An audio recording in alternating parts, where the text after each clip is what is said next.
नमस्कार, मैं Anand Prakash artist सोमिका films के दिल्ली स्थित स्टूडियो में आनंद मार्ग पत्रिका की ओर से आज मैं बातचीत करने जा रहा हूं अमित बालाजी से। अमित बालाजी नाम से आप परिचित होंगे, कई फ़िल्मों में आपने इनको देखा होगा, कई सीरियल में आपने इनको देखा होगा, कई सीरीज़ ऐसी आई हैं जिसमें इन्होंने काम करते हुए अपनी एक अलग पहचान बनाई है और आज ये किसी परिचय के मोहताज नहीं हैं। हमारा सौभाग्य है कि आनंद मार्ग के फिल्मी दस्तक कॉलम के लिए आज ये हमारे साथ बातचीत के लिए सोमिका फ़िल्म्स के स्टूडियो में उपस्थित हैं। तो आइए आपको मिलवाते हैं इनसे और बातचीत का सिलसिला आगे बढ़ाते हैं। अमित जी, स्वागत है आपका। नमस्कार सर। नमस्कार साथियों।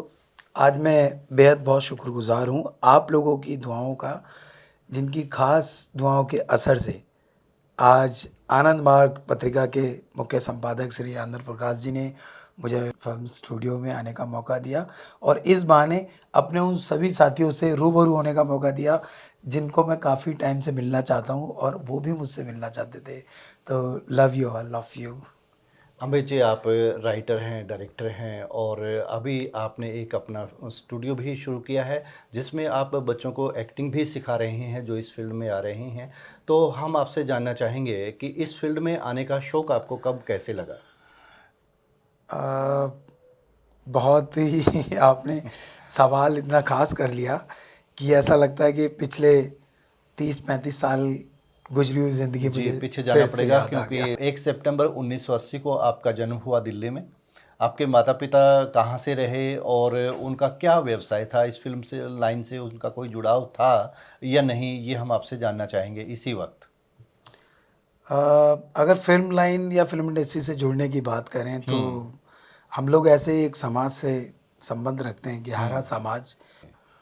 तो मैं उसी समाज से संबंध रखता हूँ, हुँ, गहरा समाज से। हुँ, और जहाँ तक शुरुआत की बात है ज़िंदगी की कि हुँ, इंडस्ट्री को ज्वाइन करा जाए, हुँ, हुँ। तो लगभग लगभग समझ लीजिए कि 50 साल पहले की बात है। जो मेरे माता पिता जिला बुलंदशहर से 45 किलोमीटर आगे छोटी काशी जी, गंगा जी का गांव है, अनूप जी, शहर। जी। और वो लोग यहाँ पर आए अपने हुँ, व्यवसाय रोजगार की तलाश में। लगभग लगभग हुँ। 55 55 60 साल हो गए, जी, 60 साल हो गए। जी, जी। और उन्होंने आने के बाद सबसे पहले अपने दिनचर्या की शुरुआत की दिल्ली में। गोपीनाथ बाजार 19 नंबर कोठी थी। जी, जी। माननीय एक फौज के बहुत बड़े अफसर थे, प्रकाश राय जी। जी, जी। रीना राय जी के पिताजी। हाँ, ऐसा भी कह सकते हैं, वो उनके पालन पिता थे। अच्छा, अच्छा। हाँ। जी। जी। तो वो उनके पालन पिता थे और हुँ। पालन पिता पिता की तरह ही होते हैं। बिल्कुल, बिल्कुल। तो रीना राय जी बहुत उस टाइम यंग थी, बहुत हुँ, छोटी लाइट उम्र की हुँ, थी। उस टाइम मेरे फादर मम्मी पापा भी बहुत ही यंग थे। हुँ। और उस वक्त तो मेरा जन्म नहीं हुआ था। जी, जी। लेकिन कुछ टाइम बाद जब मेरा जन्म हुआ तो मुझे जैसा मेरे घर वालों ने बताया, हुँ। दादी दादाजी ने बताया कि आप रीना राय जी की गोद में भी खेले हो। जी, जी, जी। तो दिल्ली में गोपीनाथ बाजार 19 नंबर कोठी प्रकाश राय जी की, हुँ। जहाँ पर मेरे दादी दादा मतलब और रहते मेरे थे। माता पिता जी, एक आया के रूप में काम करते काम थे। करते थे, ठीक है। तो ये समझ लीजिए कि शायद उनकी गोद में खेला या उनकी उंगली हुँ, पकड़ के चला। हुँ, तो वहीं से कुछ कला का और हुँ। सुधार निखार आया और एक मौका मिला। आपकी स्कूलिंग कहाँ से हुई? मेरी ज़िंदगी की शुरुआत, जो पहला मैंने शिक्षा ग्रहण की थी, हुँ, वो उत्तम नगर, दिल्ली में एक जगह है उत्तम नगर। हुँ। उत्तम नगर में एक प्राइमरी स्कूल होया करता था, ए ब्लॉक गुरुद्वारे के पीछे, जी। फौजियों का। जी, जी। तो वहाँ पे हम नॉर्मली वैसे क्रैच व्रैच भी थे। हाँ। गोपीनाथ बाजार, सॉरी, उत्तम नगर के सामने पंखा रोड में क्रैच था। तो हुँ। क्रैच में हम लोगों को माता पिता छोड़ के चले जाते छोड़ के थे। चले जाते थे तो वो क्रैच से ही शुरुआत हुई पढ़ाई स्कूलिंग की। की। कुछ खास इतना सपोर्ट थी नहीं फैमिली हुँ, में, हुँ, हैंड टू माउथ सिस्टम था। लेकिन हुँ, कहते हैं कि कमल कीचड़ में ही खिलता हुँ। है। तो चलिए, मतलब अक्सर ये सुना जाता है कि जो इस लाइन में आता है, फ़िल्म लाइन में, जी। उसकी शुरुआत स्कूल स्तर पे मतलब नाटकों वगैरह से होती है।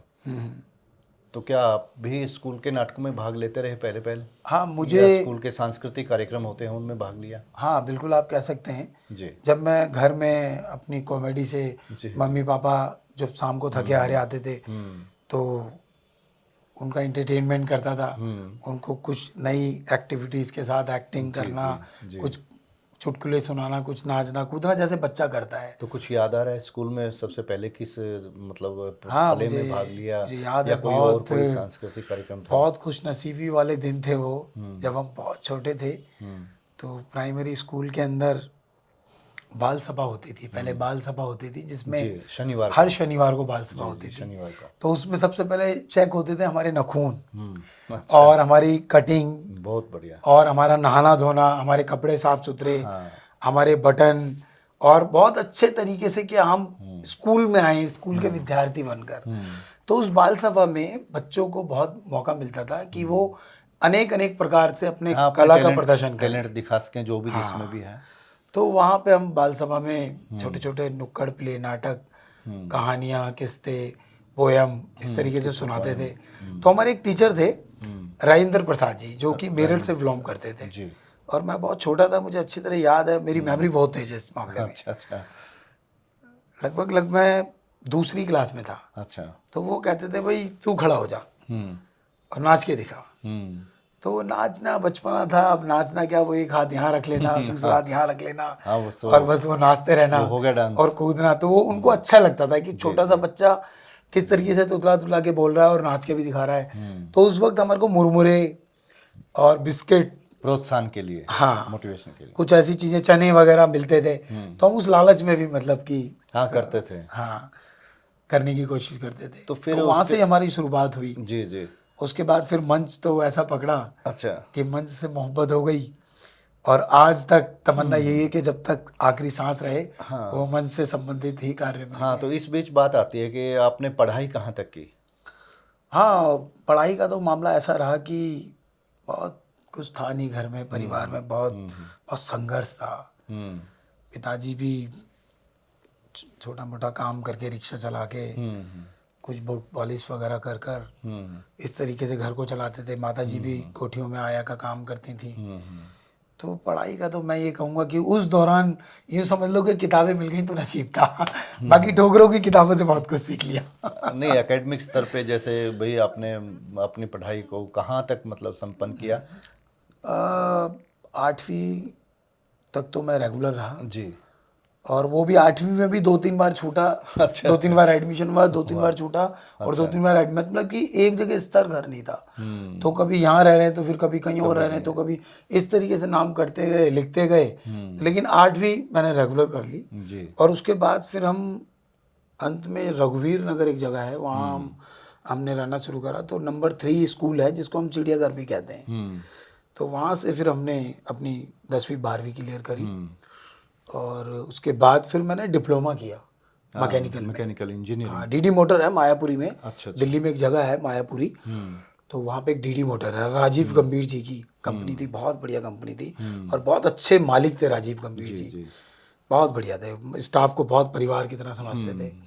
तो वहाँ हम एक ठेकेदार थे राजू गहरा करके, उनके पास हम सीखते थे, काम करते थे। तो उस दौरान हमारे काम को देखकर कंपनी ने कहा कि आप डिप्लोमा करो, डिप्लोमा करोगे तो आगे बढ़ने का मौका मिलेगा। जी। फिर हमने पूसा में ITI है पॉलिटेक्निक, वहाँ से हमने मैकेनिकल डिप्लोमा किया, और फिर हमें मौका मिला थोड़ा सा मजबूत होने का। लेकिन उसके साथ साथ मैंने एक्टिंग के फील्ड को ज्वाइन कर लिया था। हाँ, यही मैं जानना चाह रहा था कि मंडी हाउस। आप डिप्लोमा तो किया इंजीनियरिंग में, मैकेनिकल इंजीनियरिंग में, जी। और शौक आपका नाटकों में था, एक्टिंग में था। तो वो फिर छुट्टी वाला इस- जो दिन हमें हाँ, मिलता था ना, हाँ, इस लाइन में कैसे आए? हाँ, छुट्टी वाले दिन हम मंडी हाउस जाते थे। जी। तो मंडी हाउस में बाहर पार्क में बहुत सारे ग्रुप बैठते थे प्राइवेट, जो लोग NSD से, नेशनल स्कूल ऑफ ड्रामा से संबंध रखते थे, श्री राम सेंटर से संबंध रखते थे, दूरदर्शन से संबंध रखते थे। तो बहुत सारे नाट्य कला केंद्र मंचों से संबंध रखने वाले जो टीचर सीनियर थे, हम उन लोगों को जाके देखते थे, उनसे मिलते थे। और फिर इसी तरीके से मौका मिलता चला गया, हमने कई प्राइवेट ग्रुप ज्वाइन करे। फिर हमने मंच पकड़ा, नाट्य प्ले हमने करने शुरू करे। जी। तो एक बहुत प्यारा नाटक प्ले था ताजमहल का टेंडर, अच्छा। और इस तरीके से बहुत सारे प्ले हमने किए। तो लगभग मैंने 250 से ऊपर प्ले किए, और 600 के आसपास मैंने नुक्कड़ नाटक किए। कंटिन्यू चलता चला गया। तो यहाँ मैं आपको एक बार बीच में टोकना चाहूँगा कि जैसे आपने बताया घर के हालात इतने अच्छे नहीं थे, लेकिन जब हम देखते हैं कि प्ले करने होते हैं या मंच की कोई भी व्यवस्था करनी होती है, कलाकारों को इकट्ठा करना होता है, तो अर्थव्यवस्था की मतलब ज़रूरत महसूस होती है। एक चाहे कितना भी जुनूनी व्यक्ति हो, अपनी कला को कितना भी समर्पित क्यों ना हो, कहीं न कहीं अर्थ मतलब आड़े आ जाता है। तो उस धन की व्यवस्था कैसे होती थी, अर्थ की व्यवस्था? जब मैंने डिप्लोमा किया तो मैं नौकरी करता था। जी। तो नौकरी का दौर ऐसा था कि 5:30 छुट्टी होगी, हुँ, तो 6 बज जाएंगे छुट्टी होते होते। हुँ, अब जब तक मंच पे पहुंचेंगे प्ले करने के लिए हुँ, तो बड़ी दिक्कत हो जाएगी, हुँ, और जब तक सारा समय निकल जाता था तो फिर सिर्फ देखना बाकी रह जाता था हुँ। कि मंच पे सामने बैठ जाओ आलती पालती मार के और सीखो और देखो। सीखो और देखो। हाँ, तो जब करने का मौका मिला तो फिर मैंने नौकरी रिजाइन कर दी थी, अच्छा, क्योंकि मेरा मन नहीं लगता था, मैं आपको सच बताऊं। मैंने फिर नौकरी रिजाइन कर दी, और उस टाइम मेरी सैलरी थी 25,000 रुपये सैलरी थी, जो मुझे कैश एंड मिलती थी। कब की बात है ये? ये है 2008 की बात है ये। अच्छा, अच्छा। हाँ, 2008 की बात है ये। और फिर फिल्मों से कब जुड़ा हुआ आपका? मैंने फिर नौकरी रिजाइन करने के बाद फिर मैंने अपना ये इंडिया गेट ज्वाइन कर लिया। अच्छा। इंडिया गेट पे मैं शाम को फिर चश्मे, खिलौने इस तरीके से शाम को बेचने जाता था। अच्छा, अच्छा। हाँ, जिससे मेरी अर्थव्यवस्था अर्निंग जो थी थोड़ी सी हाँ, वो चलती रहती एक थोड़ी चलती रही, क्योंकि शादी भी मेरी 1999 में हो गई थी। अब क्योंकि हाँ, तो घर की बहुत जिम्मेदारियां थी और जुनून भी था। लेकिन मेरे को यहाँ तक पहुँचने में मेरी वाइफ, मेरे मम्मी पापा, मेरी फैमिली ने बहुत सपोर्ट करा। बहुत सपोर्ट। उन्होंने बोला देख भाई, पैसे तो हम तुझे दे नहीं सकते, अच्छा, अच्छा। लेकिन तुझे जो करना है कर ले, लेकिन घर का ध्यान रख के करियो। तो फिर शुरुआत दिल्ली में हुई? हाँ, शुरुआत दिल्ली में हुई, और मैंने पहला ग्रुप ज्वाइन किया था अरविंद गौड़ जी का, अश्मिता ग्रुप। वहाँ मैंने कुछ उनके साथ प्ले देखे, सीखे, मंच साफ सफाई करने का काम थोड़ा सा देखा। फिर उसके बाद मेरी शुरुआत हो गई, हमारी आदरणीय गुरु हैं श्रीमती रमा पांडे जी। जी, जी। रमा पांडे जी जो इला अरुण जी की बड़ी बहन है, रत्नव नाट्य प्ले ग्रुप वो चलाती हैं। तो हमने उनको ज्वाइन किया, और उसके बाद फिर उन्होंने जब देखा कि यार ये तो बहुत तगड़ा बॉर्न एक्टर है, उन्होंने बोला तू तो एक्टिंग के लिए बना है, मतलब एक हौसला अफजाई की। और मेरे पास एक थैला होता था, अच्छा। जिसके अंदर खिलौने, चश्मे, वो पीपी और बहुत सारी चीजें होती थी, जो मैं शाम को जाके इंडिया गेट पर बेचता था। तो वो थैला देख के बहुत खुश हो गई कि तू इतनी मेहनत करता है एक्टिंग में आने के लिए। तो मतलब ये थैला, ये सामान तो मैं बेचता हूँ सिर्फ परिवार की खर्चे के लिए, बाकी एक्टिंग में तो दिनचर्या चलती रहे। हाँ, दिनचर्या चलती रहे, रोजी रोटी का प्रबंध होता रहे। फिर मैंने रत्ना ग्रुप ज्वाइन किया। उसके बाद हमने कई प्ले किए, मिस लल्लन किया, और बहुत सारे ऐसे कई प्ले किए जो बहुत यादगार हैं। लेकिन रमा पांडे जी का आशीर्वाद मुझे मिला, और उसके बाद फिर मैंने 2014 में रुक कर लिया था बम्बई का। हाँ, यही मैं पूछने वाला था कि बम्बई की टिकट आपने कब कैसे कटवाई, और किसका आशीर्वाद मिला वहाँ पे? बम्बई में हम लोग मंडी हाउस में जब प्ले करते तो मेरा एक दोस्त था सोनू पोदार, वो एक बार रूट कर घर पे आ गया, कहता भाई मैं घर छोड़ कर आ गया हूँ। अच्छा। मैंने बोला तू पागल हो गया, घर छोड़ के आ गया, ऐसे घर भर नहीं छोड़ते। कह रहा मुझे यहाँ सुलाना है तो सुला ले, नहीं सुलाना तो मैं अभी बम्बई जा रहा हूँ। तो मैं बोला बम्बई को ऐसे थोड़ी ना पहुंच जाएंगे, कह रहा जैसे तैसे पहुंच जाऊंगा। वो बम्बई चला गया रात को ही। अच्छा। रात को ही मतलब कि 3-3:30 बजे उठा मेरे पास से, और मैं उसके साथ उठा, बाहर आया, वो अपना बैग उठाया और वो बम्बई चला गया। तो मेरी उससे बात होती रही। 2014 में मैंने उससे कहा यार मैं बम्बई आना चाहता हूँ, और मेरी शादी को भी 14 साल हो गए, और ना मैं इधर का हो रहा हूँ ना मैं उधर का हो रहा हूँ, मेरे को मज़ा नहीं आ रहा जीने में। तो उन्होंने बोला फिर क्या क्या करा है तूने अभी? मैं अभी मैंने दिल्ली में रह के कुछ थोड़ा बहुत काम कर लिया है। तो हाल ही में अभी एक फिल्म आई थी फंदा मौत का, जिसके डायरेक्टर थे नरेंद्र सिंह जी। उसमें उन्होंने मेरे को एक मंत्री के पीए का कैरेक्टर दिया। आएंगे इस बात पर भी सिलसिलेवार तरीके से। तो बम्बई की शुरुआत जो आपकी हुई बम्बई में, तो वहाँ का कुछ बताइए। बम्बई एक ट्रेन बहुत सारी जाती हैं जी। तो मैं सोनू पोद्दार से मैंने बात की, और मैं सीधा नई दिल्ली पहुंचा जी। और नई दिल्ली पहुंचने के बाद मैंने सिर्फ ये पूछा कि बम्बई कौन सी ट्रेन जाएगी। जी, जी। तो कईयों ने बताया कि इस टाइम पर बहुत सारी जाती हैं। मतलब अभी सिर्फ बता दो कौन सी जाएगी। तो उन्होंने बोला इतने नंबर प्लेटफॉर्म पर एक फिल्म एक गाड़ी आने वाली है, पश्चिमी एक्सप्रेस। अच्छा। हाँ। तो तो कहते ये जाएगी। वो आपने पकड़ी? बस मैं बैठा मुंबई पहुंच चालू टिकट पकड़ के, जी और मैं चालू टिकट पकड़ के सीधा पहुंच गया स्लीपर में, जी क्योंकि गाड़ी का टाइम भी ऐसा था। हम्म और फिर दिल में धक धक थी, और टीटी साहब आने जाने वाले, पुलिस भी आने जाने वाली, बड़ा दिल में धक धक, लेकिन खुशी थी कि मैं मुंबई जा रहा हूँ। मुंबई जा रहे हैं। हाँ, तो वहाँ माया नगरी में पहुंच के आपने पहला कदम जो वहाँ पे रखा अभी तो माया नगरी पहुंचने में टाइम था सर, अच्छा कैसे 18-20 घंटे थे। अच्छा अच्छा और पूरी रात टॉयलेट के पास बैठकर, अच्छा ट्रेन के अंदर पूरी रात टॉयलेट के पास बैठकर, हम्म और बस मुंह पे हाथ रखकर बस बैठा रहा, सांस को अपने कैसे भी करके रोक के। अच्छा अच्छा और बड़ी मुश्किलों से जब बम्बई आई, हम्म तो पहली बार बम्बई का रुख हुआ।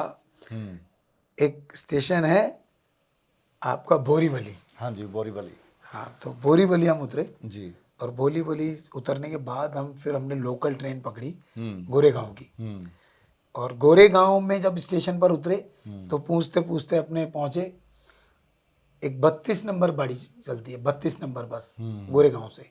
याद आपको आज भी हाँ बिल्कुल, वो बस तो हम भूल ही नहीं सकते। हम्म 32 नंबर और 33 नंबर, क्योंकि उस बस में हम बैठते थे, और थोड़ा सा आगे होते थे, थोड़ा सा पीछे होते थे, अच्छा टिकट नहीं लेते थे, हम्म बस थोड़ा सा कोशिश करते थे बसते बताते पहुंच जाएं। हम्म तो वो गोरेगांव मोतीनगर, मोतीलाल नगर, ये आपका संघर्ष था, वहाँ की शुरुआत थी संघर्ष की। हाँ जी हाँ जी, जी मोतीलाल नगर 1 उतारा उसने, हम्म और अपना पहुंचे। सोनू को बोला कि भाई मैं आ गया हूँ। सोनू शूटिंग पे था।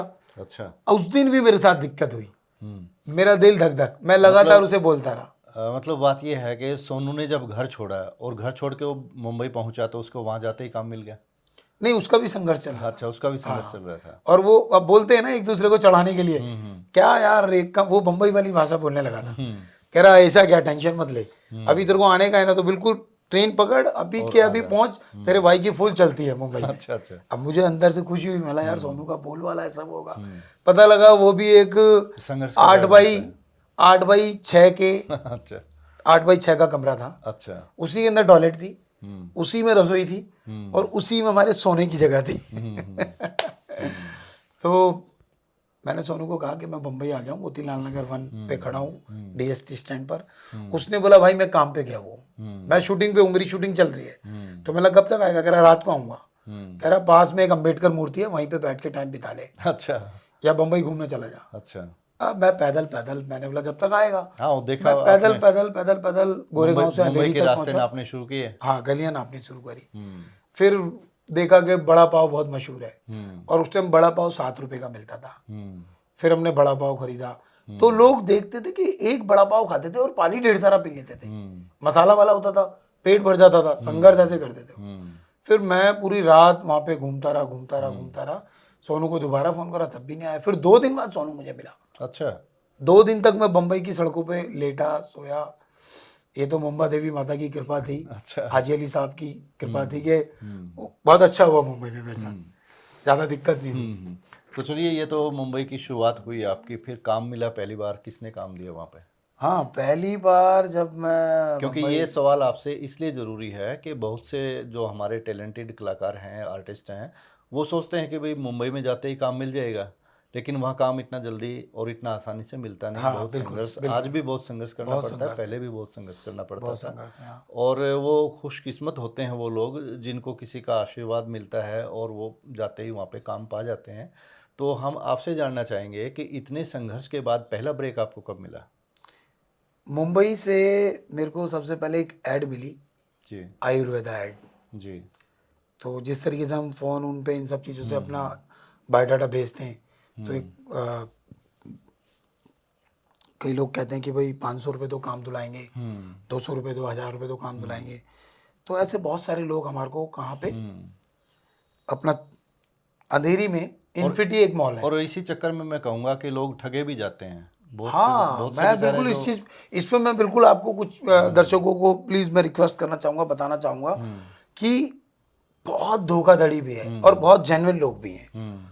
तो एक साथी था मेरा, जैसे सोनू पोद्दार था, ऐसे मेरा एक साथी और भी था, उसका नाम था फुरकान, मोहम्मद फुरकान करके। बहुत अच्छा बंदा था, बहुत अच्छा बंदा है, सॉरी, वो हाफिज जी हैं। तो उस दौरान वो भी बम्बई आए हुए थे, तो हम लोगों की मुलाकात हो गई इन्फिनिटी मॉल में। मैंने बोला फुरकान भाई पहली बार आया हूँ, काम हूँ मैं नहीं। तो उन्होंने कई लोगों से मिलवाया। तो पहले छूटते ही बोला, उन्होंने बोला ऐड कर लोगे? मैं हाँ। कहता ठीक है, एक काम करो, नवी मुंबई पहुंच जाओ। अच्छा। नवी मुंबई पहले लिए मेरे लिए बहुत नई थी। हम्म। अब जब मैं लोकल पकड़ के नवी मुंबई पहुंचा है तो भी मुझे थोड़ा सा पहली दूर। ऐड मिली, हाँ। आयुर्वेदा ऐड, डिजिटल ऐड पर थी, जो जिसमें घुटनों का दर्द, पेट का दर्द, एजेड लोगों के लिए वो सब, वो ऐड मैंने की। और उसके मुझे 800 रुपये मिले। अच्छा। हाँ, और कैश एंड मेरे को 800 रुपये दिए। और 800 रुपये मेरे लिए बहुत बड़ा रामबाण था। हाँ, उस वक्त काम चलाने के लिए काफ़ी थे हाँ, 800 और रुपये। यकीन बहुत मानना, ज़रूरत थी, ज़रूरत में कहते हैं मतलब भूख में चने बादाम। तो इस तरह से अगर किसी की ज़रूरत पूरी होती है 800 रुपये मुश्किल में काफ़ी मैंने होता है। पूरा महीना निकाल दिया। अच्छा। पूरा एक महीना 800 रुपये में निकाल जी। दिया, यकीन मानो। जी। ज़्यादातर पैदल चलता था, पानी की बोतल साथ लेके चलता था, और वो पैसे संभाल के रखता था कि पता नहीं कहाँ जरूरत पड़ जाए, क्या हुआ। तो वहाँ से मेरे को पहली ऐड मिली।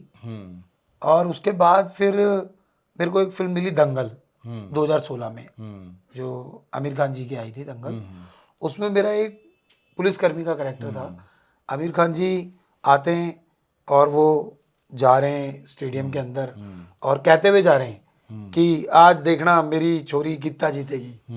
तो जो पुलिसकर्मी है उसको नहीं पता ये आमिर खान जी हैं, एक कैरेक्टर है, समझाया गया है कि भाई आपको इग्नोर मारना है उसे, चल चल आगे, तेरी गीता जीतेगी, आज मेरा छोरा भी जीतेगा, चल। और आपको मैं बताना चाहूँगा, ये एक इत्तेफाक समझिए, सौभाग्य समझिए हमारा, कि जिस गीता के ऊपर बनी फिल्म में आपने काम किया है वो मेरे दोस्त महावीर की बेटी हैं। मैं बहुत और बहुत सम्मानित करना जी, चाहता हूँ। जी। सभी दर्शकों को ये बताना चाहूँगा कि अगर आपके घर बेटी जन्मती है तो बिल्कुल चिंता ना करें।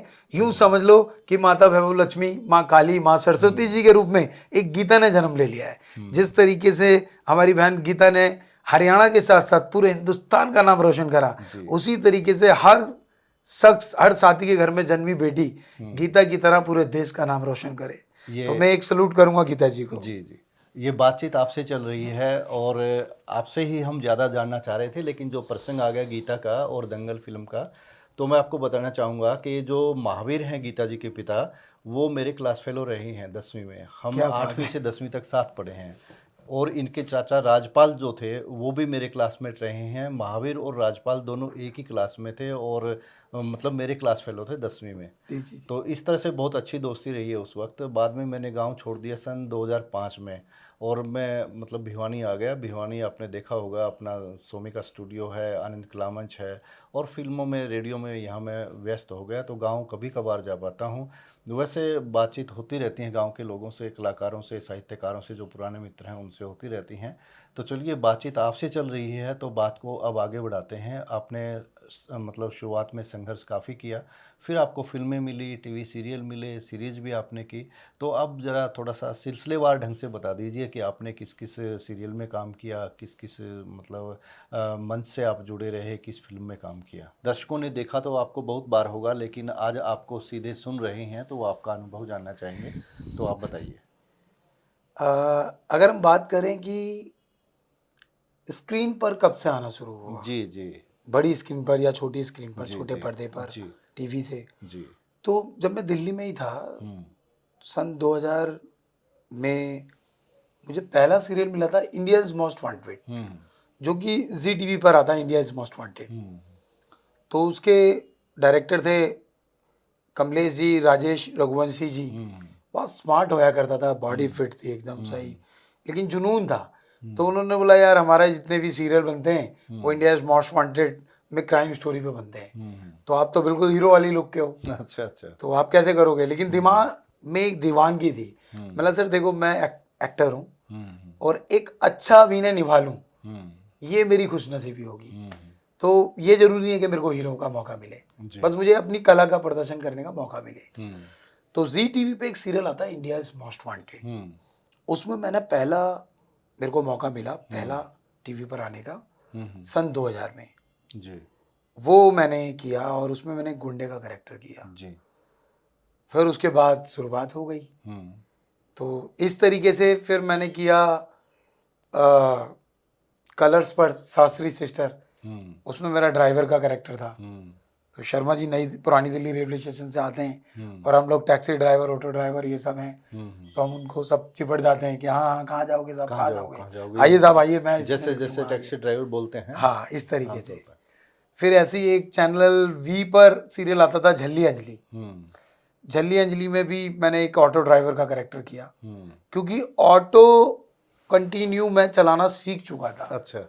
क्योंकि बहुत सारे काम करे, मैं बता नहीं सकता, मुझे भी याद नहीं है कि मैंने कितने पापड़ बेले एक एक्टर की फील्ड को ज्वाइन करने के लिए, कामयाब होने के लिए। ऑटो चलाया, टैक्सी चलाई, नाव चलाई, अच्छा। माल बेचा इंडिया गेट पर, बाजारों में पटरियां लगाई, रेडी पर सामान बेचा, और नौकरी की। हाँ नौकरी की। मतलब घर को चलाना बहुत जरूरी था, क्योंकि अगर घर तितर बितर हो जाता तो शायद हम भी कामयाब नहीं हो पाते, तो उनको भी देखना बहुत जरूरी था।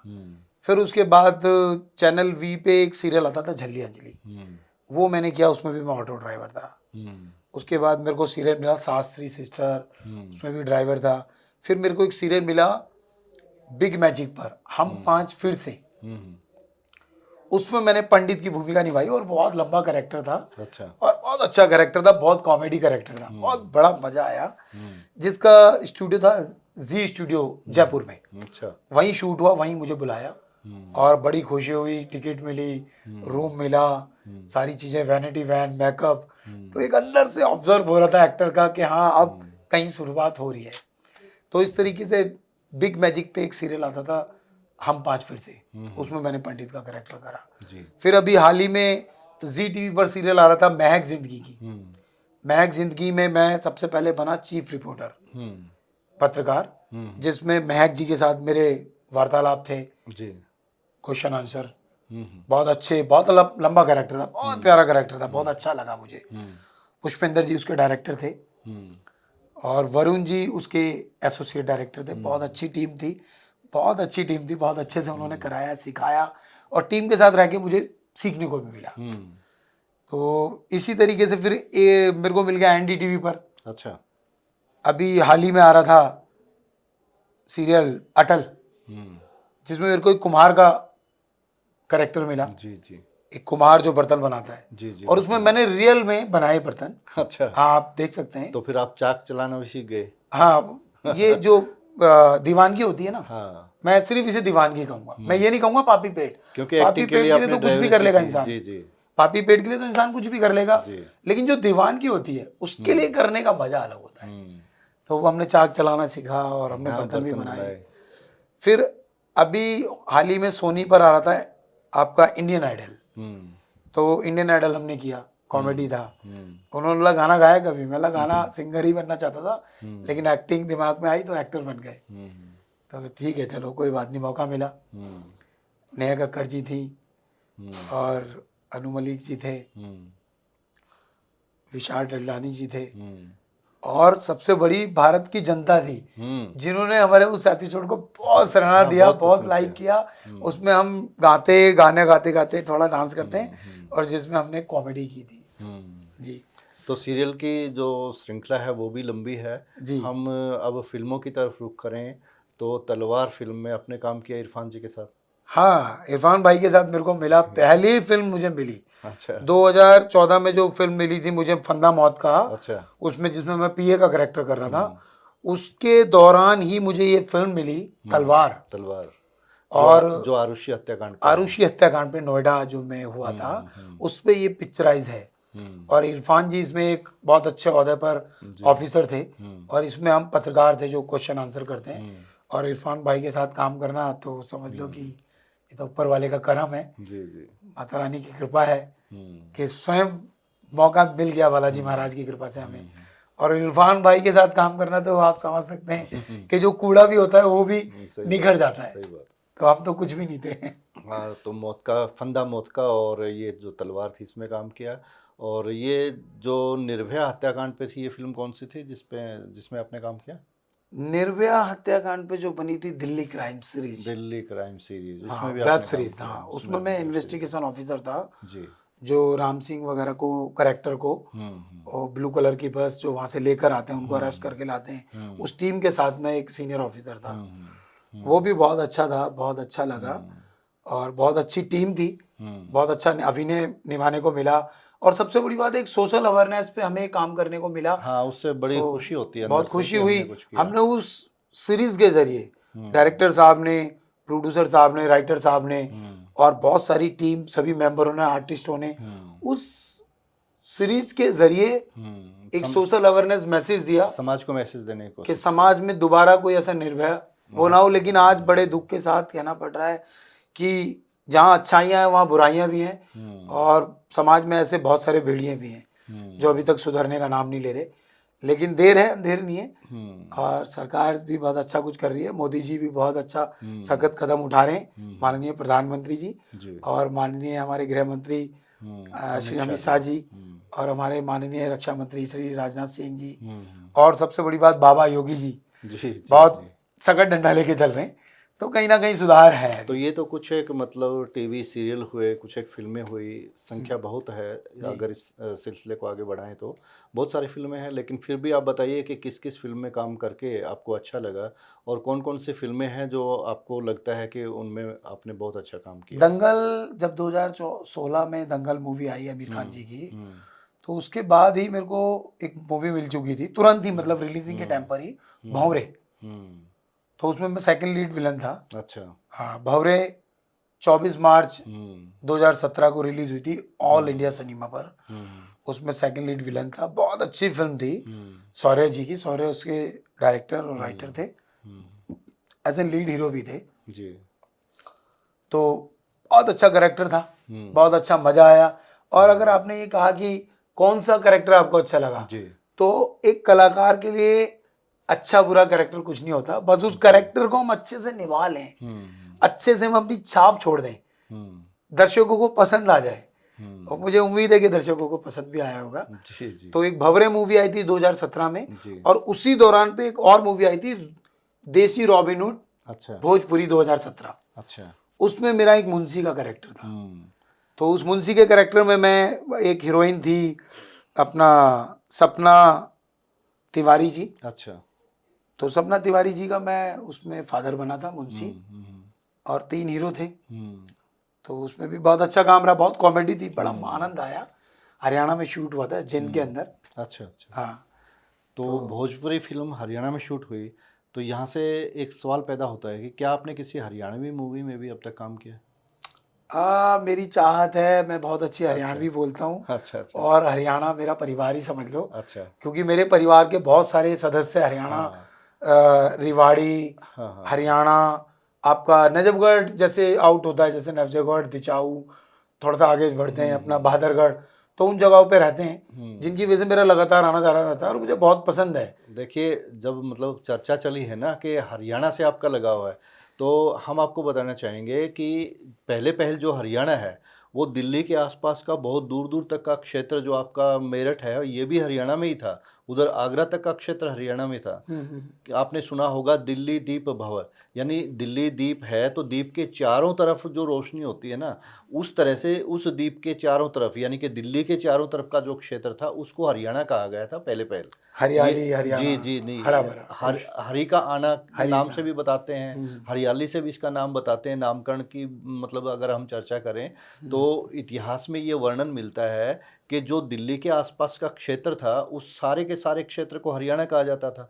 तो इस तरह से कलाकार का तो मतलब कोई एक क्षेत्र तो निश्चित है नहीं, लेकिन फिर भी उसकी इच्छा होती है कि वो मतलब जहाँ रहता है उस जगह की फिल्मों में काम करे, उस जगह के नाटकों में काम करे, उसके ऊपर कुछ मैं लिखे। चाहता हूँ। और हाल ही में मेरे एक फ्रेंड हैं शोमिका फिल्म्स वाले, सोमेश जी, वो हाल ही में बहुत अच्छे तरीके से उन्होंने बहुत प्यारा स्टूडियो बनाया है भिवानी में।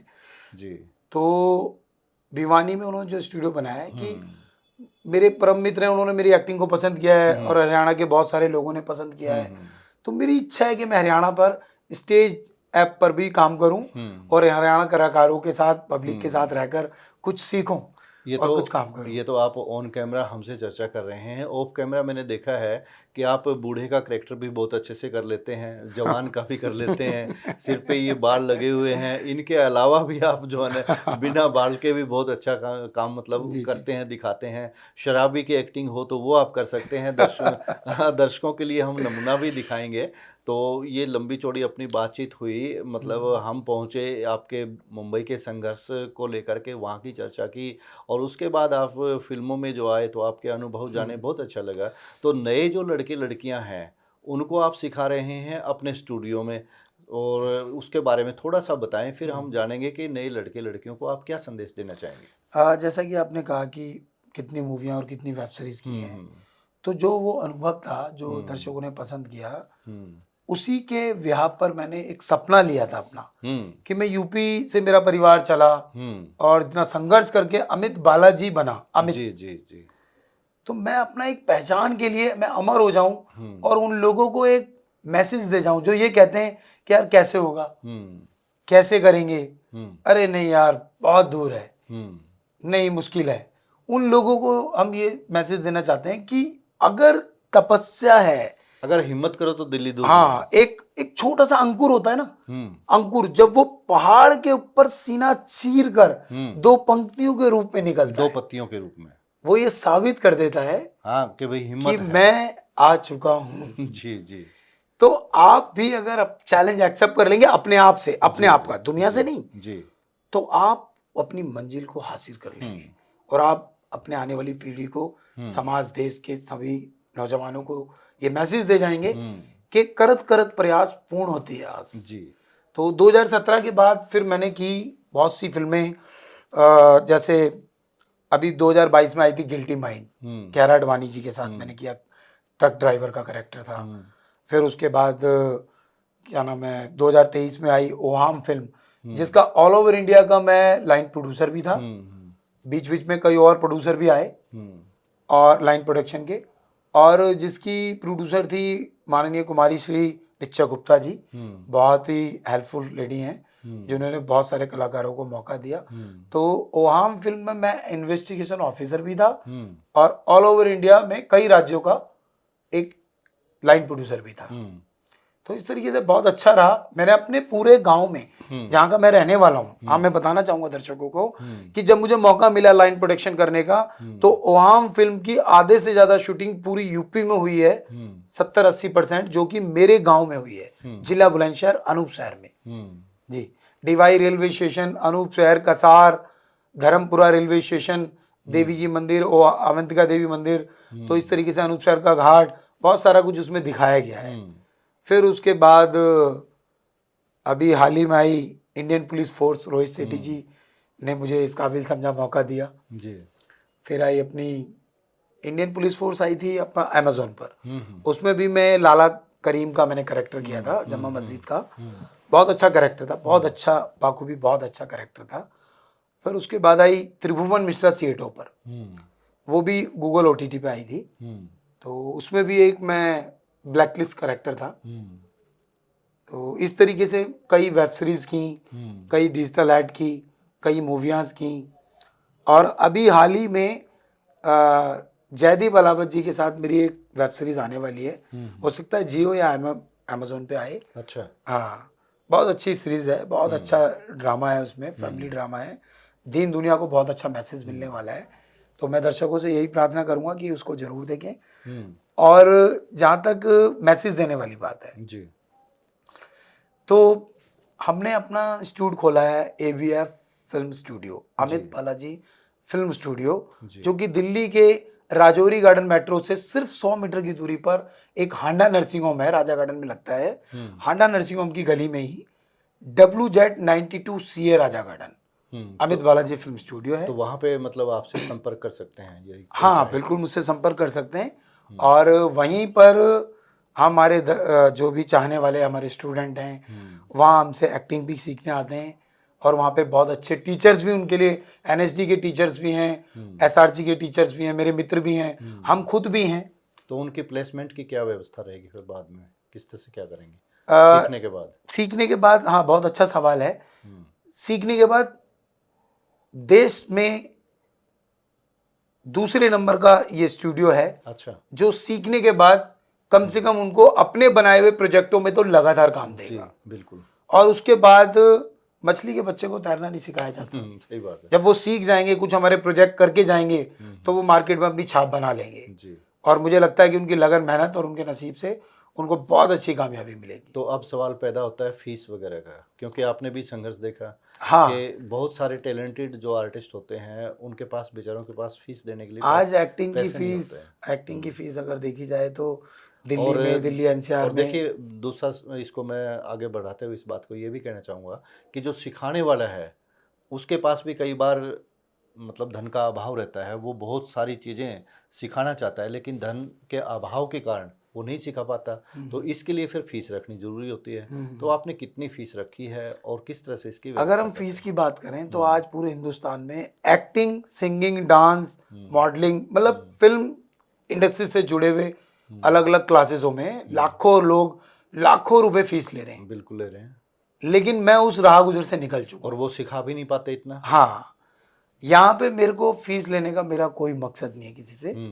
सिर्फ मैंने जो 200 गज में स्टूडियो बनाया अपना, नॉर्मली उसका जो स्टूडेंट आते हैं उनको वॉशरूम जाना है, उनको कॉफ़ी पीनी है, उनको चाय पीनी है, उनको पानी पीना है, कोई जल्दी आ गया, उनके पास खाना नहीं लेकर आए या खाना खा के नहीं आए, तो वहाँ हमने छोटा सा एक किचन बनाया है। तो उसके लिए नॉर्मली मैंने सिर्फ एक 2,000 रुपये फीस पर मंथ की एक फीस समझ लो, हाँ, कुछ या भी समझ मेंटेनेंस चार्ज रख लो, सिर्फ 2,000 रुपये मंथ एक स्टूडेंट का हमने वो रखा है। ये कोई बड़ी फीस भी नहीं है। हाँ, मुझे फीस से कोई लालच नहीं है और मैं नहीं चाहता कि मैं उनसे फीस के नाम पर कुछ लूँ। मात्र सिर्फ 2,000 रुपये एक मेंटेनेंस, बिजली का बिल है, रेंट है, थोड़ा चाय पानी खाना नाश्ता, ये सब चीज़ें हैं अच्छा, जो उनका मन करता है।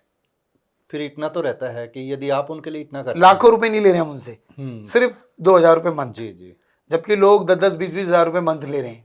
और हम ये प्रॉमिस भी कर रहे हैं कि हमारे स्टूडियो से बनने वाला हर प्रोजेक्ट पहले 80%, 90% हमारे स्टूडेंटों को काम देगा, उसके बाद बाहर किसी को देगा। जब वो अगर हमारे को लगेंगे कि मेहनत नहीं कर रहे, तब हम बाहर मौका देंगे। अच्छा, फिल्म की शुरुआत होती है एक विचार से, एक आइडिया से, और उसको कागज़ पे उतारने से। तो आप जो सिखाते हैं उसमें क्या इस तरह का भी सिखाते हैं कि भाई जो जिसमें लिखने का टैलेंट है, हुनर है, उसको निखारा जाए? हाँ, फिल्म इंडस्ट्री से संबंधित जो स्टूडियो में आ गया, अगर उसके साथ एक्स्ट्रा कुछ उसमें माइलेज है, एक्स्ट्रा कुछ अच्छी खूबियां हैं, अब जो एक्टिंग करने आया है वो सिंगर भी बनना चाहता है, तो हमने पूरा JBL का एक कैरियोके सिस्टम लगाया है, पूरा म्यूजिक का। अगर वो सिंगिंग भी करना चाहता है तो पार्ट टाइम सिंगिंग भी कर सकता है, और कैरियोके सिस्टम सिंगिंग के पार्ट्स को समझे, सरगम को समझे, गाए, प्रैक्टिस करे। अगर कोई डांस करना चाहता है तो हमने डांस की भी पूरी सुविधा के लिए म्यूजिक रखा तो हुआ ये है। सारी चीजें आ गई एक्टिंग और सिंगिंग वाली, और इसका बेस हुआ लेखन, यानी फिल्म का जो स्क्रीन प्ले है वो लिखना हो गया, वो सिखाते हैं आप? हाँ बिल्कुल। अच्छा, स्क्रीन प्ले आपने सिखा दिया, एक्टिंग आपने सिखा दी, उसके बाद बात आती है डायरेक्शन वगैरह की, तो उसके लिए कुछ किया है? उसके लिए हम क्या करते हैं कि जितना हमारे यहाँ से सीखना है वो तो सीखो, समझो, जो नॉर्मली आप नॉलेज लेनी है आप लोग, लेकिन अगर आप फिल्म लाइन को ज्वाइन कर रहे हैं तो एक्टिंग के साथ साथ जब भी आपको हम कहीं कास्ट कराएं, इंट्रोड्यूस कराएं और वहाँ कोई प्रोजेक्ट बन रहा है तो वहाँ पे आप AD के रूप में जाएं, डायरेक्शन टीम के रूप में जाएं और उनसे रिक्वेस्ट भी करें, हमारा रेफरेंस भी दें, अपनी व्यवहारता भी बढ़ाएं, ताकि आपको मौका मिले ऑन सेट डायरेक्शन को समझने का। कैमरा क्या है, लाइट क्या है, एक्शन क्या है, रीटेक क्या है, और लाइट की कवरेज क्या है, आर्ट डायरेक्शन क्या है, डायरेक्टर ऑफ कैमरा DOP वो क्या है, रीटेक क्यों होते हैं, लेंस का मतलब क्या है, कितने नंबर लेंस है, कैमरे का नाम क्या है, कौन सा कैमरा कहाँ हम यूज कर सकते हैं, मतलब कौन सा लेंस यूज जहाँ कर तक मैं सकते हैं। समझ पाया हूँ बेसिक आप उसका क्लियर कर देते हैं। हाँ, बेसिक क्लियर करने के बाद जितनी उसमें टैलेंट होगी वो समझता चला जाएगा। कहते हैं आवश्यकता आविष्कार की हम जननी 3 है। महीने बाद छानते हैं। जी, फिर वो अपने रास्ते अपने आप खोज लेते हैं। हाँ, हम 3 महीने बाद छानते हैं, जी। 3 महीने की क्लासेस के बाद जी। कि स्टूडेंट का झुकाव किस दिशा की हो रहा है। अगर वो एक्टिंग में रहना चाहता है तो वो एक्टिंग ग्रुप में आएगा, अगर वो कोरियोग्राफर में जाना चाहता है तो हम कोरियोग्राफर को सौंपते हैं, अगर वो डायरेक्शन टीम में जाना चाहता है तो हम डायरेक्टर साहब से मिलवा देते हैं, और अगर वो DOP टीम में आना चाहता है तो हम डायरेक्टर ऑफ फोटोग्राफर जो कैमरा चलाते हैं उनसे हम मिलवा देते हैं कैमरा टीम से। और अगर उसकी रुचि राइटिंग में है तो हम उनको अपने साथ रखते हैं, फिर हम उनसे लिखवाते हैं स्टोरीज, फिर उसमें हम छोटी मोटी काटा छाटी, कुछ शब्द कोश जो समाज को कुछ गलत मैसेज ना दें, कुछ गलत विचारधारा ना दें। सही बात है। तो ऐसी कुछ चीज़ें फिर हम उस पर काट छाट करते हैं, करेक्शन करते हैं।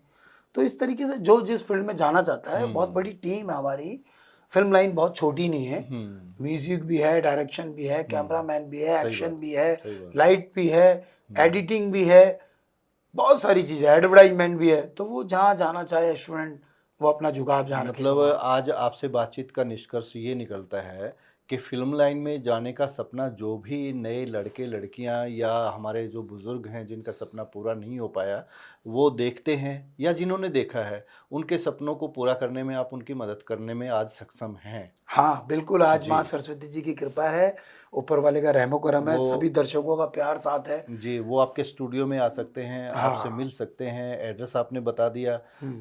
तो अलावा इसके आप जो भी संदेश आज के जो फ़िल्मी कलाकार हैं, नए हैं, पुराने हैं, जो भी जुड़ना चाहते हैं, अपने सपनों को साकार करना चाहते हैं, उनको देना चाहें, तो क्या देना चाहेंगे? आज सबसे पहले तो मैं ये कहूँगा कि जितने भी हमारे कलाकार साथी हैं हुँ, और जो कलाकार साथी बनना चाहते हैं हुँ, कलाकार, हुँ, हुँ, वो सब लोग कुछ टाइम परिवार को भी दें, हुँ, क्योंकि परिवार से अलग हटके भी कामयाबी लेना बहुत, मैं मुश्किल समझता है, हूँ मुश्किल है। सही बात। क्योंकि दुआएं तो आपको चाहिए ना, हुँ, माँ की दुआएं, पिता की दुआएं, बहन का हुँ, प्यार, भाई का हुँ, प्यार, हुँ, परिवार का प्यार बहुत जरूरी हुँ, है। फिर एक कलाकार जब बिल्कुल अकेला रहने लगता है ना, तो वो हुँ, डाइवर्ट माइंड हो जाता है, हुँ, फिर उसको याद भी आती है, फिर वो टूट भी जाता है। हुँ, तो मैं ये कहूँगा, मुझे ऐसा लगता है हुँ, कि वो परिवार से भी मिलजुल कर रहे, परिवार से भी मिलता रहे, हुँ, और अपने व्यवसाय को भी साइड में मजबूत रखे, हुँ, क्योंकि हैंड टू माउथ सिस्टम भी है, हुँ, हुँ, घर चलाने का सिस्टम भी बहुत जरूरी है। सही बात है, सही बात। आपकी, चलो आपको मान लो आप शादीशुदा नहीं हो, आपके बच्चे नहीं हैं, हुँ, आपको परिवार से कोई सपोर्ट नहीं चाहिए, हुँ, तो आपके खुद के खर्चे हैं। एक एक्टर डिसेंट दिखना चाहिए, अच्छी हुँ, पर्सनैलिटीज चाहिए, हुँ, शूज चाहिए, कपड़े चाहिए, खान हुँ, पान अच्छा चाहिए, हुँ, एक्सरसाइज चाहिए, जी, अच्छी क्रीम पाउडर साबुन ये सब चाहिए। जी, जी। तो उसके लिए तो आपको छोटा मोटा कुछ व्यापार, कुछ काम करना हाँ, पड़ेगा ना। करना पड़ेगा। तो कैसे आप इंडस्ट्री में टिकेंगे, तो देखिए क्योंकि ये ग्लैमर की दुनिया है। ग्लैमर की कलाकार की दुनिया तो है। इज्जत है, लेकिन जी, ग्लैमर की दुनिया है। जी। कई बार क्या होता है कि टैलेंट भी बहुत होती है बंदे में हम्म। और वो कर भी सकता है। पहले क्या होता था कि मतलब डायरेक्टर जो होता था, हम्म। वो अपनी डिमांड के अनुसार यानी कि जो उसको रिक्वायरमेंट होती थी, उसके अनुसार डिमांड करता था कलाकार से कि भई आप में ये टैलेंट होनी चाहिए, आप इस तरह से दिखेंगे पर्दे पर, मुझे ये चाहिए, इस तरह की चर्चा होती थी और वो डायरेक्टर मतलब कास्ट कर लेता था अपनी फ़िल्म के लिए। लेकिन आज बीच में एक नई चीज़ आ गई, कास्टिंग डायरेक्टर की, हम्म। ठीक है? तो कास्टिंग डायरेक्टर की क्या भूमिका रहती है? आज के संदर्भ में हम आपसे जानना आज के चाहेंगे। संदर्भ में क्या है कि कलाकार परिवार बढ़ चुका है काफी। क्योंकि आपने जो संदेश दिया, इसको यदि कोई कलाकार मानता है और इसको लेकर के आगे बढ़ना चाहता है, तो कास्टिंग डायरेक्टर बीच में एक ऐसी कड़ी आ गया, जो डायरेक्टर तक उसको नहीं पहुँचने दे रहा या अपनी पसंद से उसको छाँट करके आगे डायरेक्टर को वो दे रहा है, जो डायरेक्टर को चाहिए। तो क्या कास्टिंग डायरेक्टर की भूमिका जो आज के संदर्भ में हम कहें, तो अच्छी रहती है या बीच में कुछ रोड़ा अटकाने वाली रहती है? जहाँ तक हम बात करें एक कलाकार हुँ, और प्रोजेक्ट डायरेक्टर के हुँ, बीच के कास्टिंग डायरेक्टर के बारे में, हुँ, तो कहीं देखा जाए तो 70-80% ठीक भी है। हुँ, क्योंकि हर कंपनी, हर डायरेक्टर, हर प्रोड्यूसर, राइटर ये चाहता है हुँ, कि मैं टाइम को बचाते हुए, हुँ, समय को ध्यान में रखते हुए कामों को आजकल बांट देते हैं। हुँ, उन्होंने एक कास्टिंग कंपनी ज्वाइन कर ली, हुँ, कास्टिंग कंपनी को बोल दिया कि मेरी ये रिक्वायरमेंट है, हुँ, आपके पास जितना आर्टिस्ट डाटा है आप उसमें से ऑडिशंस कराइए ये, जी, और मेरा एडी आकर या मेरा एसोसिएट हुँ, डायरेक्टर या मैं खुद या मेरा जो भी डायरेक्शन टीम में आदमी है हुँ, जिम्मेदार, हुँ, हुँ। वो आके सिलेक्ट कर लेगा। जी, तो आपने इतने सारे कास्टिंग डायरेक्टर को भी मतलब देखा होगा और डायरेक्टर को भी देखा होगा, तो इसमें कास्टिंग डायरेक्टर की सबसे पहली रिक्वायरमेंट क्या रहती है कलाकार से?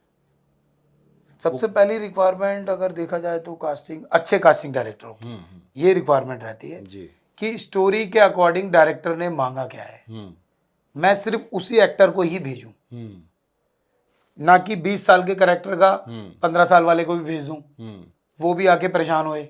तो इसके लिए एक नई चीज़ आ गई है आजकल इंट्रो क्लिप बनाना, जैसे कि इंट्रो 1 मिनट की माँग लेते हैं कई और कई ऑडिशन क्लिप भी माँगते हैं। तो उसमें हम थोड़ा-सा मतलब कि नए कलाकारों के लिए ये डिस्कस करना चाहेंगे कि जो 1 मिनट की इंट्रो होती है, उसमें कास्टिंग डायरेक्टर या डायरेक्टर क्या-क्या देखना चाहता है? 1 मिनट के इंट्रो में तो सिर्फ और सिर्फ फ्रेशर को ही देखा जाता है, हुँ, अगर अनुभवी है तो वो प्रोफेशनल पूरा ऑडिशन देगा, और ऑडिशन देने के बाद ही जो डायरेक्शन टीम है वो उसे सिलेक्ट करेगी। उसमें कास्टिंग डायरेक्टर भी कुछ नहीं कर पाएगा, जी जी। क्योंकि जो डायरेक्टर को चाहिए स्टोरी के अकॉर्डिंग मटेरियल, क्या वो उस आर्टिस्ट में है, तभी वो उसको मौका देगा। अच्छा, जो ऑडिशन बनाते हैं या ऑडिशन क्लिप आप तैयार करवाते हो, अपने स्टूडियो में भी सिखाते हो बच्चों को, तो उसमें क्या क्या देखा जाता है? तो वो किस किस्म का होना चाहिए? क्योंकि आपने देखिए एक इन्वेस्टिगेशन ऑफिसर का भी रोल किया, एक पंडित जी का भी रोल किया, यानी जो शास्त्री जी वो आपकी सीरीज थी उसमें आप एक पंडित जी बने हैं और रोल काफ़ी अच्छा चला है आपका। जी जी जी। और मतलब तरह तरह के रोल आपने किए हैं, टैक्सी ड्राइवर का भी किया है।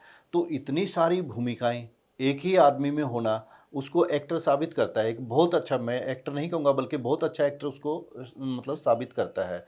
तो ये सारा सब कुछ आपने किया, तो ये सारी चीज़ें आप ऑडिशन के द्वारा कैसे दिखाते हैं अगले को?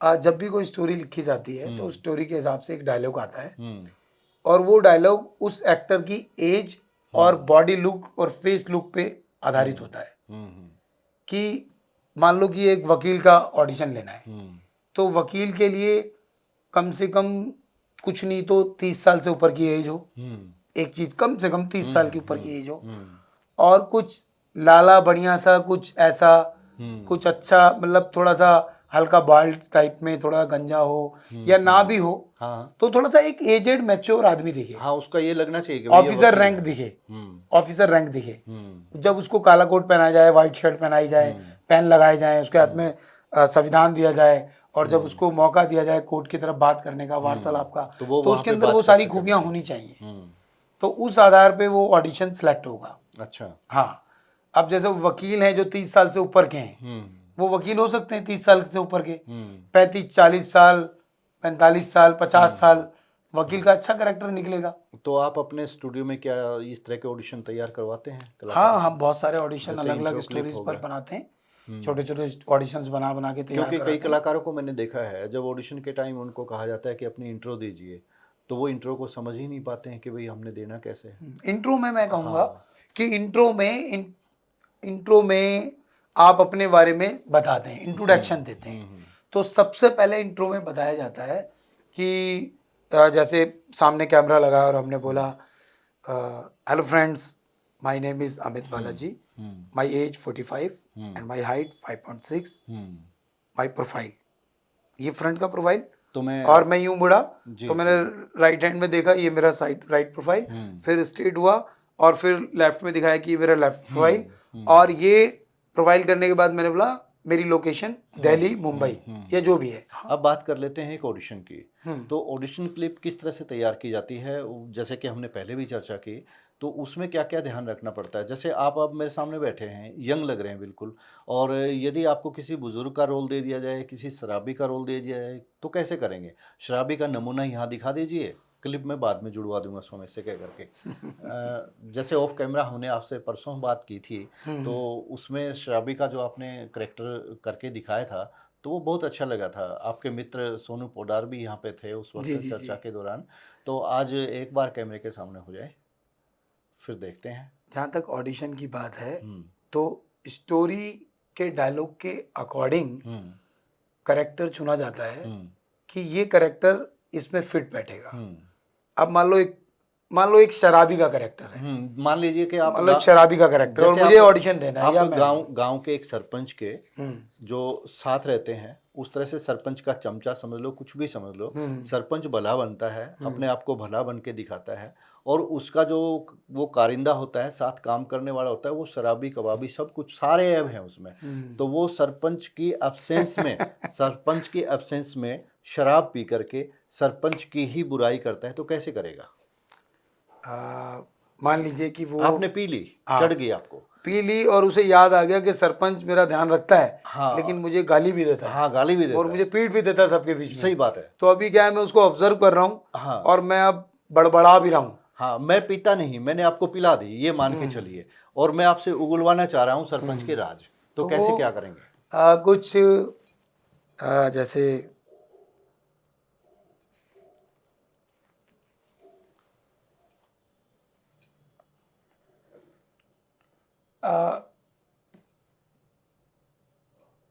सरपंच के बारे में मुझे कुछ नहीं पता।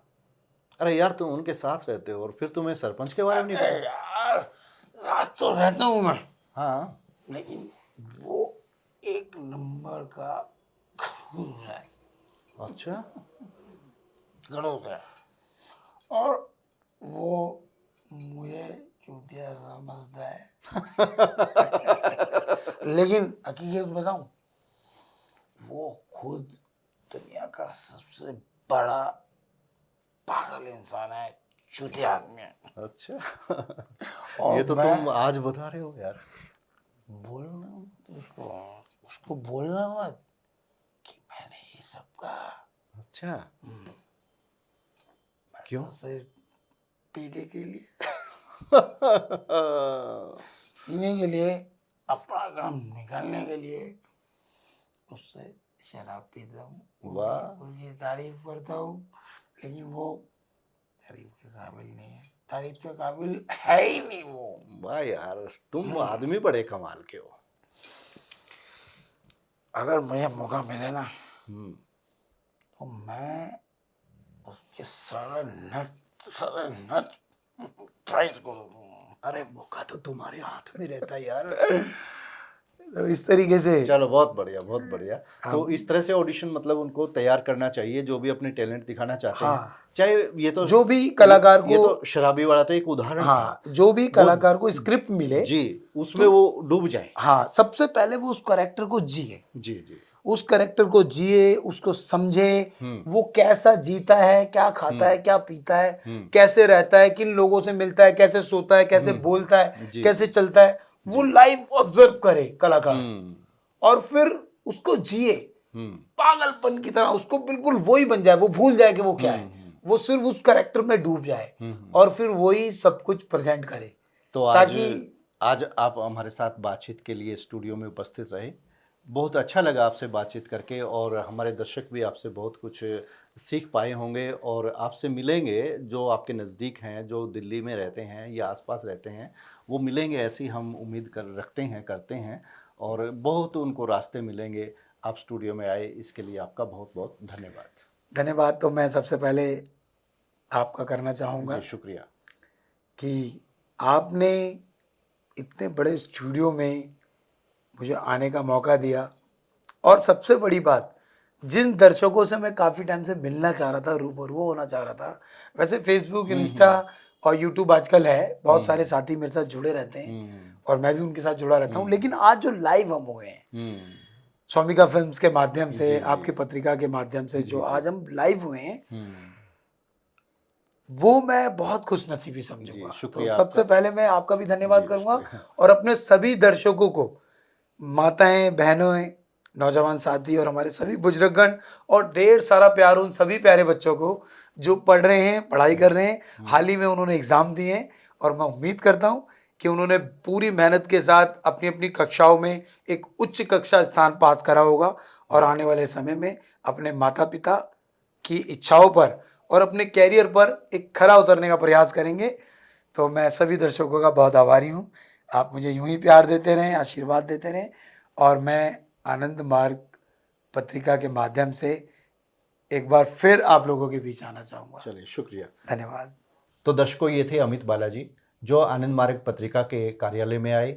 उसके बाद हमने सोमिका फिल्म्स के स्टूडियो में इनसे बातचीत की, और ये बातचीत आपको पसंद आई होगी, हम उम्मीद करते हैं। यदि आप भी फिल्म लाइन से जुड़े हैं, कला की किसी भी लाइन से जुड़े हैं, कलाकार हैं, तो आप आइए। आपका भी आनंद मार्ग फिल्मी दस्तक के लिए स्वागत है। नमस्कार।